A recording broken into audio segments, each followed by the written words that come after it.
जो ये post communist country थे, इनको शिफ्ट करना था सोशलिस्ट से, सोशलिस्ट थे ना ये सारे, उसके अलावा उसके क्या करें फिर, पूंजीवाद को शुरू करो, प्राइवेटाइजेशन को शुरू करो, फ्री ट्रेड को शुरू करो। ये थी शॉक थेरेपी जो पोस्ट कम्युनिस्ट कंट्री की अर्थव्यवस्था के रिवाइवल के लिए आईएमएफ और वर्ल्ड बैंक ने प्रेजेंट करी थी। ठीक है, शॉक थेरेपी फिर छाट लेंगे। देखो, शॉक थेरेपी उन्होंने अडॉप्ट करी, उन्होंने उस मॉडल को स्वीकार करा। इससे हुआ क्या, जो भी एग्जिस्टिंग सिस्टम था सोशलिज्म का, वो डिस्ट्रॉय कर दिया। उनके साथ क्या हुआ, प्राइवेट लोग देंगे उनको फ्री में खाना, नहीं देंगे, वो गरीबी में चले गए, पॉवर्टी बढ़ गई, जो ये देश थे शॉक थेरेपी के कारण। दूसरा काम क्या हुआ, जितनी स्पीड से अर्थव्यवस्था को कन्वर्ट करा गया ना, पॉलिटिकल चेंज नहीं हो पाई। Large section of the society was pushed to poverty with the withdrawal of government subsidies. अभी बताई थे। अब उन्हीं कॉन्सिक्वेंसेज में से देखो, जो 5-7 कॉन्सिक्वेंसेज है उसमें से आपको इकोनॉमिक वाले अलग कर लेने हैं, सोशल वाले अलग। कई बार ये नॉर्मली ये नहीं पूछा जाता इकोनॉमिक कॉन्सिक्वेंस क्या थे, सिर्फ कॉन्सिक्वेंस पूछा जाएगा। हेलो, गुड इवनिंग, कैसे हो।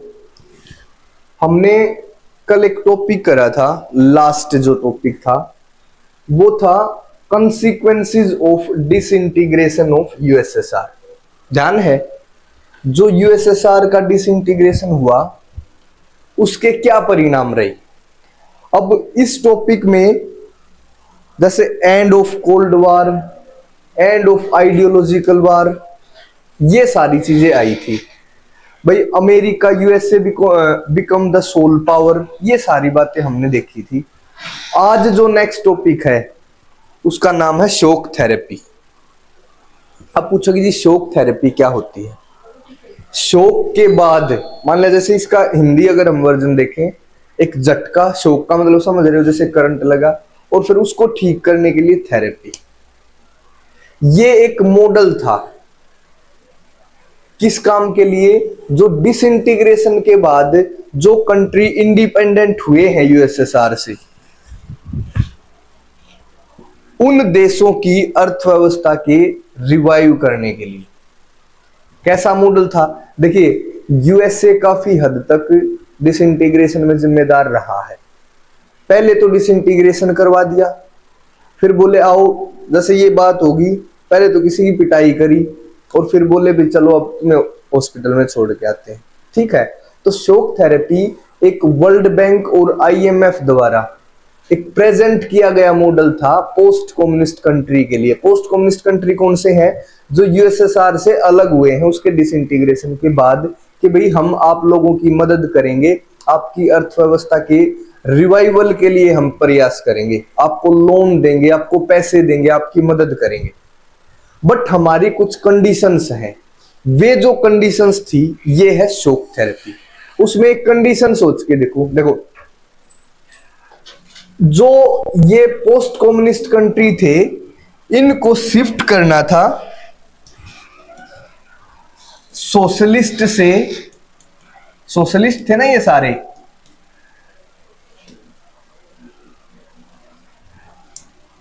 कैपिटलिज्म की तरफ।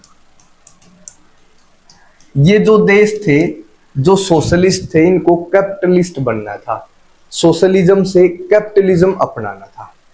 भाई इसकी जगह पे प्राइवेटाइजेशन, ध्यान दो, यूएसएसआर में ये थी ये चीजें, बताओ, नहीं थी। और क्या, फ्री ट्रेड, मुक्त व्यापार होना चाहिए, ये सारी चीजें शॉक थेरेपी के बाद शर्त रखी गई कि भाई ऐसा करो, हम तुम्हारी मदद करेंगे, यदि तुम जो हम जिस तरीके से हम प्लानिंग बताएं उस हिसाब से अपनी अर्थव्यवस्थाओं को सुधारो, या उस हिसाब से अपनी अर्थव्यवस्थाओं में बदलाव करो। ऐसा ही बदलाव भारत में भी करा था 1991 में। भारत के पास भी क्या था, फॉरेन रिजर्व की कमी थी, जिसके कारण आईएमएफ के द्वारा हमें भी ये ऑफर दिया गया था, और हमने ये ऑफर लिया था क्योंकि उस समय हमें पैसे की जरूरत थी, डॉलर्स की जरूरत थी। हमें जो इंपोर्ट करने के लिए डॉलर चाहिए था वो हमारे पास नहीं था, या बहुत थोड़े समय के लिए था। ऐसा ही यहां हुआ कि जो भी पोस्ट कम्युनिस्ट कंट्री हैं, जिसमें रसिया का कुछ पार्ट है, सेंट्रल एशिया है, ईस्ट यूरोप, जो भी मतलब यूएसएसआर के हिस्से थे, उनके लिए ये स्पेशल शॉक थेरेपी लेकर आए थे। कौन कौन? आईएमएफ और वर्ल्ड बैंक। अब मैं बोल रहा हूं भाई यूएसए, देखो आईएमएफ और वर्ल्ड बैंक पे बहुत ज्यादा प्रभाव है यूएसए का भी। पहले तो डिसइंटीग्रेशन के पूरे कोशिश करी इन्होंने और लास्ट में डिसइंटीग्रेशन हुआ भी। अब क्या कह रहे हैं कि भाई हम तुम्हारी मदद कर देंगे यदि तुम अर्थव्यवस्था को हमारे तरीके से चलाना शुरू करो। पूछा भाई कैसे चलाएं? सोशलिज्म जो मॉडल था उसको समाप्त करो, कम्युनिज्म को खत्म कर दो, उसके अलावा उसके क्या करें फिर? पूंजीवाद को शुरू करो, प्राइवेटाइजेशन को शुरू करो, फ्री ट्रेड को शुरू करो। ये थी शॉक थेरेपी जो पोस्ट कम्युनिस्ट कंट्री की अर्थव्यवस्था के रिवाइवल के लिए आईएमएफ और वर्ल्ड बैंक ने प्रेजेंट करी थी। ठीक है, शॉक थेरेपी सिंपल सी बात है। नेक्स्ट पेज देखें, फीचर्स ऑफ शॉक थेरेपी। भाई शॉक थेरेपी में क्या करना क्या था? शॉक थेरेपी उनसे क्या उम्मीद कर रही है भाई, किस आधार पे वो मदद करी जाएगी? उसमें ये चीज लिख रखी है। सबसे पहला है total shift to capitalist economy. हो सकता है ये ना भी दिख रहा हो, चलो मैं थोड़ा सा और इसको एक एक पॉइंट को और ज्यादा क्लियर करूंगा ऐसे। अब तो जरूर दिख गया भाई। ठीक है, total shift to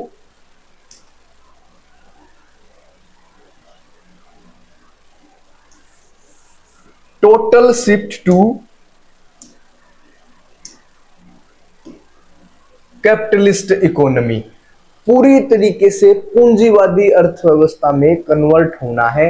socialist economy से आपको कैपिटलिस्ट इकोनॉमी में कन्वर्ट होना है, पहली शर्त थी। दूसरा, opposed to public ownership. Public ownership नहीं होनी चाहिए। पहले क्या था, सारी चीजों पे स्टेट का कंट्रोल था। स्टेट कंट्रोल होने का मतलब ही पब्लिक कंट्रोल होता है, पब्लिक का मतलब सरकार। ठीक है, उसकी जगह प्राइवेट ओनरशिप होनी चाहिए। यही तो बताया है अभी, यही तो है सारा खेल।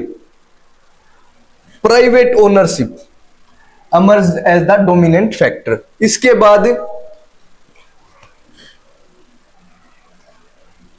Private firms and capitalism in, देखो एग्रीकल्चर थी, कोलेक्टिव एग्रीकल्चर थी, उसको समाप्त करा गया और उसका भी कृषि का प्राइवेटाइजेशन करा गया। शॉक थेरेपी में बता रहा हूं इसके क्या क्या फीचर्स थे। ये फीचर्स के आधार पे इसको हम बता रहे हैं भाई क्या क्या उन्होंने बोला, भाई क्या चीज तुम अपनाओ तब हम आपको लोन देंगे, आपकी अर्थव्यवस्था के रिवाइवल में आप लोगों की मदद करेंगे। एक complete switch to free trade, कि भाई फ्री ट्रेड होना चाहिए। सोशलिज्म का या कम्युनलिज्म का मतलब होता है क्लोज्ड इकोनॉमी, हम इंपोर्ट और एक्सपोर्ट उसमें नहीं करते ज्यादा, बट फ्री ट्रेड का मतलब है अब इंपोर्ट भी होगा और एक्सपोर्ट भी होगा। जो क्लोज्ड इकोनॉमी थी वो ओपन इकोनॉमी होना चाहिए। ओपन इकोनॉमी का मतलब ये क्या है, switch to trade, free trade. FDI, foreign direct investment. Foreign direct investment का मतलब है कि भाई अगर विदेशों से अगर पैसा आपके देश में आता है तो उसको स्वीकार करना है। अब क्या होगा, आपके देश में बिजनेस सिर्फ आप नहीं करोगे, ना ही आपके लोग करेंगे, दूसरे देश से भी व्यक्ति आकर आपके देश में इन्वेस्टमेंट कर सकते हैं। फॉरेन डायरेक्ट इन्वेस्टमेंट, ये फीचर्स हैं भाई शॉक थेरेपी के। उन्होंने ये बोला कि भाई ये काम करो, और जितने भी एग्जिस्टिंग अलायंस हैं among the Soviet block countries were dismantled. इसका मतलब क्या है, जो सोवियत सिस्टम में यूएसएसआर में जितने भी देश थे पहले उनके आपस में ट्रेड थे, अब उनको वो आपस में ट्रेड नहीं करना, अब करना है यूएसए के साथ या जो इंटरनेशनल खिलाड़ी है यूरोप के साथ, उनको समाप्त कर देना है और अब वेस्ट के साथ डायरेक्ट लिंक स्टेब्लिश करना है। ये थी भी शॉक थेरेपी। इसमें कई सारी चीजें और हैं, अपनी बुक के हिसाब से ध्यान रखना है। ये हो सकता है इसमें दो चार बातें ज्यादा हो तो टोटल इसको सोचने की जरूरत नहीं है। अभी मैं एक बार फिर से बता देता हूं क्या है। जो शॉक थेरेपी है ये एक मॉडल है। किसने प्रेजेंट करा है? वर्ल्ड बैंक और आईएमएफ ने। किसके लिए? Post communist country. क्यों? ताकि उनकी अर्थव्यवस्था का रिवाइव हो सके। अब वो बोले जी हम तैयार हैं, तो बोले नहीं ऐसे नहीं, कुछ कंडीशंस है हमारी। तो जी कौन सी कंडीशन? भाई अब पैसे देंगे, हम आपकी अर्थव्यवस्था के लिए काम कर रहे हैं, तो कुछ पैसे, कुछ तो टर्म एंड कंडीशन हमारी माननी पड़ेगी। क्या माननी पड़ेगी?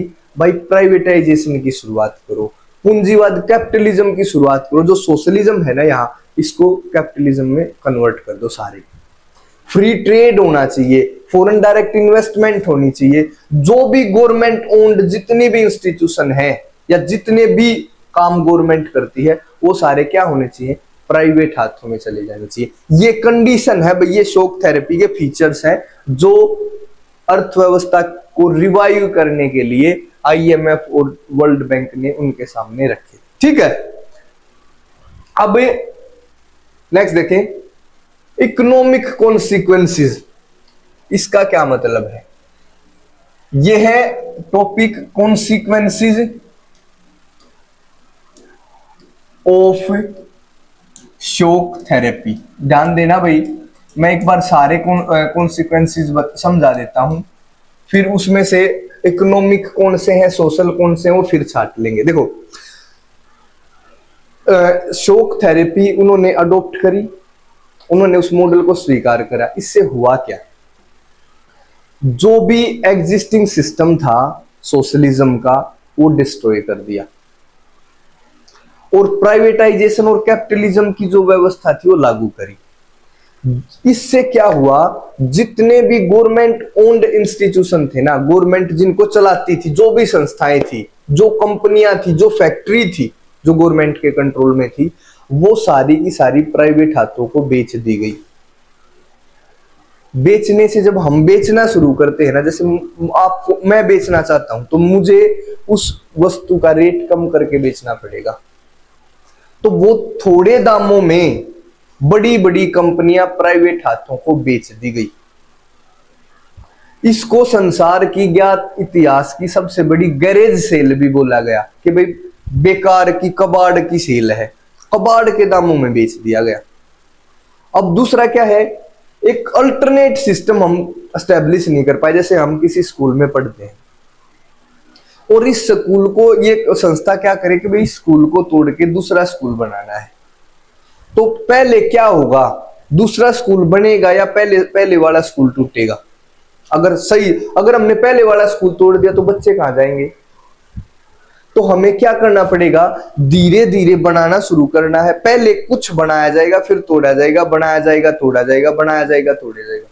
इसमें क्या है? सब कुछ विनाश तो कर दिया शॉक थेरेपी से, प्राइवेटाइजेशन भी कर दिया हर चीज का, और लोगों के लिए जो दूसरा सिस्टम बनाना था ना, वो नहीं बना पाया। एक अल्टरनेट सिस्टम नहीं बन पाया, जिससे लोग गरीबी की मार में। देखो एक और सिंह, सोवियत संघ में हमने पढ़ा था कि भी ये लोगों के वेलफेयर के लिए काम करते हैं, सब्सिडी, प्रॉपर एम्प्लॉयमेंट, न्यूनतम जीवन स्तर। पर शॉक थेरेपी के कारण क्या होगा? जो कृषि थी ना, एग्रीकल्चर, जो कलेक्टिव एग्रीकल्चर थी, जो सामूहिक लोग मिलके खेती करते थे, उसका विनाश होगा। उसको कृषि का भी प्राइवेटाइजेशन होगा। तो प्राइवेटाइजेशन होने से एग्रीकल्चर का, जो कुछ लोगों को कुछ दाम पे, कम दाम पे जो खाना मिलता था, सब्सिडाइज्ड चीजें मिलती थी। एक बात समझ गए चलो, जब गवर्नमेंट व्यवस्था धराशायी होगी और सारी चीज प्राइवेट हो जाएंगी, सबका नुकसान। कैसे? आज आप अपने परिवार से सोच के देखो, क्या कोई भी ऐसा परिवार संभव है जो गवर्नमेंट की किसी न किसी स्कीम से फायदा ना लेता हो? अगर आपके घर में बूढ़ा है कोई, तो वृद्धावस्था की पेंशन, किसान है तो एग्रीकल्चर का कुछ न कुछ स्कीम है, भाई मनरेगा की स्कीम, सरकारी हॉस्पिटल, सरकारी स्कूल, कोई बेरोजगारी भत्ता ले रहा है, किसी का पीला कार्ड बना है, किसी का आयुष्मान कार्ड बना। मतलब सरकार की है ना, हर व्यक्ति नॉर्मली सरकार की किसी न किसी स्कीम का बेनिफिट लेता है। अब जब ये सरकारी व्यवस्था जो सोशल वेलफेयर के लिए, सामाजिक कल्याण के लिए बनाई गई है, अगर हम इसको समाप्त कर दें और सब कुछ प्राइवेट कर दें, तो होगा क्या? जो व्यक्ति इस सरकारी मदद पे डिपेंड थे, मतलब कुछ व्यक्ति तो थे जो अगर भाई सरकारी व्यवस्था समाप्ति हो जाए उनका काम चल जाएगा, और बहुत सारे व्यक्ति जो बिल्कुल सरकारी मदद पे डिपेंड थे, वो क्या होगा, उनके साथ क्या होगा? प्राइवेट लोग देंगे उनको फ्री में खाना? नहीं देंगे, वो गरीबी में चले गए, पॉवर्टी बढ़ गई जो ये देश थे शॉक थेरेपी के कारण। दूसरा काम क्या हुआ, जितनी स्पीड से अर्थव्यवस्था को कन्वर्ट करा गया ना, पॉलिटिकल चेंज नहीं हो पाई भाई। पॉलिटिकल चेंज होते सबसे इंपॉर्टेंट, जल्दबाजी में जो को संविधान बनाई गई, संविधान बनाने में क्या है, राष्ट्रपतियों को पावर दे दी गई। अब राष्ट्रपति को पावर दिया, जो पार्लियामेंट है, जो संसद है, वो कमजोर होगी। अब एक बात समझो भाई, वो राष्ट्रपति होगा एक व्यक्ति, एक तो एक को पावर, तो डिसीजन जैसा भी लेगा। एक संसद में डिसीजन लिया जाए 20-50-100 आदमी इकट्ठे, जब भी डिसीजन लिया जाएगा अगर एक से ज्यादा व्यक्ति होंगे तो डिसीजन की क्वालिटी इंप्रूव होगी। तो संसदीय व्यवस्था कमजोर हो गई भाई राष्ट्रपति को ज्यादा पावर देने से। उसको ज्यादा पावर देने से जो जुडिशरी व्यवस्था थी, जुडिशरी पे भी ध्यान नहीं दिया गया कि वे लोगों को प्रॉपर न्याय जस्टिस मिलता है या नहीं। मींस एक अल्टरनेटिव सिस्टम उसके बदले में नहीं डेवलप करा गया, और एक प्राइवेट माफिया का इमरजेंस हुआ भाई। प्राइवेट माफिया का मतलब जिनके पास पैसे थे उन्होंने सरकारी संस्थाओं को खरीदा, सरकारी कंपनियों को खरीदा, अब वो और ज्यादा अमीर हो गए, और प्राइवेट लोगों का, कुछ लोगों का सरकार पे, मतलब पूरे देश के रिसोर्सेज पे कंट्रोल हो गया, जिससे अमीर और गरीब के बीच में खाई बढ़ी। और इस खाई बढ़ने से वहां पे इस क्षेत्र में जो पोस्ट कम्युनिस्ट कंट्री थे, इनके बीच में टेंशन और कॉन्फ्लिक्ट पैदा हुए, वो अगला टॉपिक था बना। तो हमें क्या देखना है, शॉक थेरेपी के परिणाम क्या है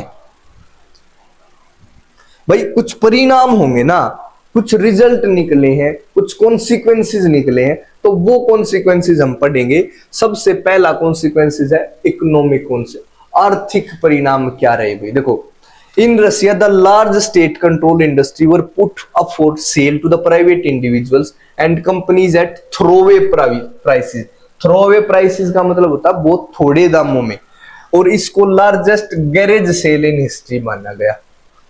इसमें यह लिखा, जो रूस की लार्ज स्टेट कंट्रोल इंडस्ट्री थी उनको प्राइवेट लोगों को बेच दिया गया बहुत थोड़े दामों में, और इसको हम largest garage sale in history के नाम से भी जानते हैं। ठीक है। दूसरा, due to market control restructuring of the market instead of government policies led to the virtual disappearance of entire industries. इसमें क्या है, अब जो इंडस्ट्री थी वो मार्केट कंट्रोल होगी भाई। पहले तो गवर्नमेंट का कंट्रोल, अब प्राइवेटाइजेशन आती है, क्या होगा, मार्केट का कंट्रोल होगा। अब चीजें डिमांड और सप्लाई के रूप में तय होंगी। तो instead of government policies led to the virtual disappearance of entire industry. अब क्या होगा भाई, जो गवर्नमेंट की जितनी भी सिस्टम था वो सारा का सारा क्या होगा, डिसअपीयर होगा। जब गवर्नमेंट की संस्था रही है नहीं, सब कुछ प्राइवेट होगा, सब कुछ मार्केट कंट्रोल कर रही है, तो जो गवर्नमेंट का इन्वॉल्वमेंट है, जो गवर्नमेंट किसी को छूट दे रही है, किसी को सब्सिडी दे रही है, किसी को वेलफेयर के लिए फ्री दे रही है, वो सारी चीजें क्या होगी, सारी की सारी जो पॉलिसी थी वो धीरे धीरे खत्म होगी। ठीक है। The value of Russian currency rouble declined drastically. जो रूस की करेंसी थी जिसको रूबल के नाम से जाना जाता है, जैसे अपने इंडिया की है रुपीस, उसकी वैल्यू गिर गई। क्यों गिर गई भाई, इन्फ्लेशन के कारण, महंगाई बढ़ी। जब भी महंगाई बढ़ेगी तो पैसे की कीमत कम हो जाएगी, समझ रहे हो। अब महंगाई क्यों बढ़ी, कलेक्टिव एग्रीकल्चर सिस्टम समाप्त हो गया, प्राइवेट खेती होने लगी। लोगों को जो गवर्नमेंट सब्सिडी पे देती थी, थोड़े दामों में चीजें देती थी, वो देनी बंद होगी। अब प्राइवेट लोग बेच रहे हैं सारी चीजों को। प्राइवेट थोड़ा ना नॉर्मल रेट पे बेचेंगे, प्राइवेट वाले तो अपने बेनिफिट के लिए काम करेंगे, तो जिसके कारण भाई इन्फ्लेशन बढ़ी। इन्फ्लेशन बढ़ने और जो कलेक्टिव फार्म सिस्टम हुआ उसका डिक्लाइन होने से फूड सिक्योरिटी भी बढ़ी। एक तो सरकारी खेती है, जो गरीब है उनको फ्री में या बहुत कम दाम में, जैसे भारत में भी कोटा मिलता है ना, कोटा कहां से मिल रहा है, सरकार से। अगर सरकारी सारी व्यवस्था प्राइवेट कर दे, कोटा मिलना बंद हो जाएगा। कोटा मिलना बंद होगा तो वो आदमियों को वो चीज खरीदनी पड़ेगी दुकान से, खरीदनी पड़ेगी तो उस चीज की डिमांड बढ़ेगी, डिमांड बढ़ेगी तो कीमत बढ़ेगी, कीमत बढ़ेगी तो करेंसी की वैल्यू कम होगी। यही है इसमें, ठीक है। इस लास्ट लाइन को छोड़ दो, यहां तक ठीक भाई। ये सारी की सारी चीजें कमेंट में बता दोगे तो मैं नोट्स भेज दूंगा, या फिर इसका स्क्रीनशॉट ले लेना ऐसे ही।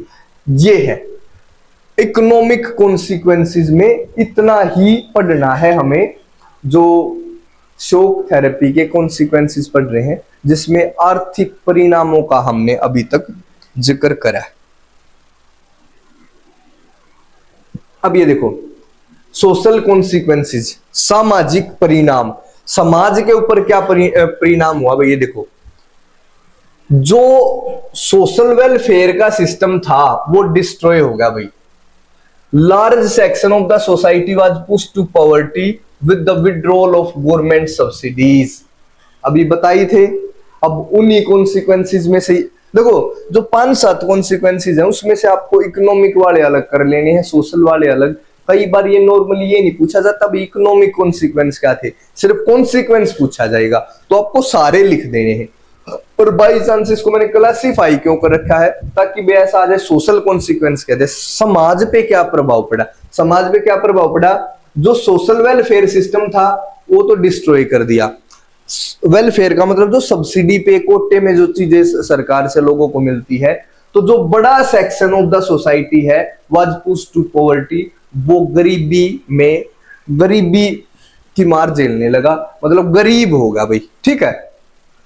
Middle class suffered the loss of income and the intellectual migrated outsides, जो मिडिल क्लास के थे, अब जैसे भी देखो जो गरीब थे वो तो और ज्यादा गरीब हो गए, जो मिडिल थे वो गरीब हो गए भाई। नुकसान सरकारी मदद, अगर मैं मान लिया मैं ठीक हूं, मिडिल क्लास हूं, अगर मुझे सरकार से 1000 रुपए भी मिल रहा है और वो भी बंद होया तो कुछ तो इनकम कम हुई है ना। तो ऐसे ही जो मिडिल क्लास थे ना उनकी भी इनकम में कमी हुई, और कुछ आदमी ऐसे भी थे जो इस जगह को छोड़ के बाहर चले गए। दूसरा, the emergence of the mafia. Mafia कौन है, प्राइवेट लोग जिन्होंने वे सारी कंपनियां खरीदी हैं थोड़े थोड़े दामों पे, उनका कंट्रोल होगा भाई most of the economic activities of this countries. अब वो अपने हिसाब से रेट तय करते। प्राइवेट आदमी का सबसे मुख्य पर्पज होगा पैसा कमाना, ठीक है। जहां से पैसा आएगा वहां से वो काम करेंगे। क्लियर है भाई, सिंपल सी बात है। प्राइवेटाइजेशन का मतलब ही है प्रॉफिट के लिए काम करना। अब एक माफिया का उदय होगा जिसका कंट्रोल सारी की सारी जो आर्थिक गतिविधियां है उस पर माफिया का कंट्रोल हो गया भाई, ठीक है। Social and economic disparities between rich and poor amongst, गरीब और अमीर के बीच खाई बढ़ी। ध्यान दो, अमीर तो थोड़े दाम पे किसी कंपनी फैक्ट्री को खरीद के और ज्यादा अमीर होगा, जो गरीब था उसकी सब्सिडी भी बंद होगी, सोशल वेलफेयर का सिस्टम डिस्ट्रॉय होगा, तो इस कारण क्या हुआ, वो और ज्यादा गरीब हो। ध्यान दोगे भाई, सिंपल है ये सारी चीजें। यहाँ पे भाई मैं तुम्हारी किसी कमेंट मतलब वॉइस वगैरह ये चीज चेक कर लेता हूँ स्क्रीन होने के कारण, ठीक है। दिखाऊंगा कभी कैमरे में यहाँ क्या क्या सिस्टम है। तो ये इसके सोशल कॉन्सिक्वेंसेस है। बताओ, मेरे हिसाब से तो इसमें कोई प्रॉब्लम नहीं होनी चाहिए, सिंपल सी बात है सारी की सारी, ठीक है। चलिए नेक्स्ट पे, ये है पॉलिटिकल कॉन्सिक्वेंसेस। भाई राजनीतिक परिणाम क्या हुए। शॉक थेरेपी, जो लास्ट में बताया था, शॉक थेरेपी के कारण जो भी इनके डेमोक्रेटिक इंस्टीट्यूशन होने चाहिए थे, देखो प्राइवेटाइजेशन का मतलब डेमोक्रेसी के साथ प्राइवेटाइजेशन आता है। हमने सोशलिज्म को समाप्त कर दिया, बिल्कुल उसके सारे इंस्टीट्यूशन समाप्त हो गए। उसको हमें देशों को डेमोक्रेटिक भी बनाना था, हमने अर्थव्यवस्था में तो प्राइवेटाइजेशन भी कर दिया, कैपिटलिज्म भी कर दिया, पर जो डेमोक्रेटिक कंट्री बनाने के लिए जो प्रयास करने थे जिस हिसाब से, वो प्रयास हम नहीं कर पाए। हमने कॉन्स्टिट्यूशन को बनाने पे ज्यादा मेहनत नहीं करी, आप भारत की अगर हम बात देखें, भारत का कॉन्स्टिट्यूशन बनने में 2 साल 11 महीने 18 दिन, लगभग 3 साल का समय लगा। और उसके बाद पता है क्या था, एक आश्चर्य की बात, लगभग 80% चीजें पहले से तय थी हमें संविधान में क्या लिखना है। उसके बाद भी लगभग 3 साल लगे और इनका तो कुछ पता ही नहीं था क्या क्या लिखना है। तो बहुत जल्दबाजी में कॉन्स्टिट्यूशन बनाए गए, कॉन्स्टिट्यूशन बना दिए भाई, पावर प्रेसिडेंट को ज्यादा दे दी, जो पार्लियामेंट है वो कमजोर होगी भाई, जुडिशरी पे ज्यादा ध्यान नहीं दिया गया। तो ये पॉलिटिकल कॉन्सिक्वेंसेस रहे। देखो, कॉन्स्टिट्यूशन वर ड्राफ्टेड इन हरी, मतलब जल्दबाजी में बनाए गए। A judicial culture and independence of the judiciary were yet to be established in most of these country। जो न्यायपालिका स्थापित होनी चाहिए थी वैसी न्यायपालिका नहीं हो पाई। और इस प्रकार से देखो, however most of these economies, जो ये देश हैं specially Russia, started reviving in 2000। 2000 के बाद ये देश नॉर्मली रिवाइव करना शुरू हो गए, क्योंकि इनके पास थे भाई, शुरुआत में बताया था, वास्ट रिसोर्सेज। ये उन रिसोर्सेज का एक्सपोर्ट करने लगे और धीरे धीरे इनकी अर्थव्यवस्था पटरी पे आई। बट यहां जब ये शॉक थेरेपी के कारण जो ये परिणाम होने लगे इन देशों में, उसके कारण यहाँ पे बहुत सारे कॉन्फ्लिक्ट पैदा हुए भाई, बहुत सारी टेंशन पैदा हुई। इनके बारे में हम कल पढ़ेंगे, ठीक है। नेक्स्ट क्लास में एक क्लास और है इस चैप्टर की, मतलब जो इससे अगली होगी, इसमें पूरा कंप्लीट चैप्टर हो जाएगा। तब तक के लिए थैंक यू, बाय बाय। और हाँ, ध्यान रखें भाई, जो आज एक बार मैं थोड़ा सा बता देता हूं हमने क्या किया है। हमने सबसे पहले पढ़ा था शॉक थेरेपी, ठीक है। फिर शॉक थेरेपी के क्या क्या कैरेक्टरिस्टिक्स थे, शॉक थेरेपी क्या है, इसके क्या कैरेक्टरिस्टिक्स हैं, ये बात पढ़ी थी। फिर शॉक थेरेपी जब अडॉप्ट कर ली, उसके क्या रिजल्ट रहे, ये चीजें आज की क्लास में हमने पढ़ी है। इससे पहले तो आपको पता है, अभी 3 क्लास इस चैप्टर की पहले हो चुकी हैं। अगर जिस भी भाई ने, जिस भी बहन ने अगर इस क्लास को नहीं देखा, जो पिछले वाली, वो अपना जाके यूट्यूब चैनल पे देख ले। और लास्ट क्लास होगी कल और ये चैप्टर उस समय कंप्लीट हो जाएगा, ठीक है। थैंक यू, तब तक के लिए बाय बाय।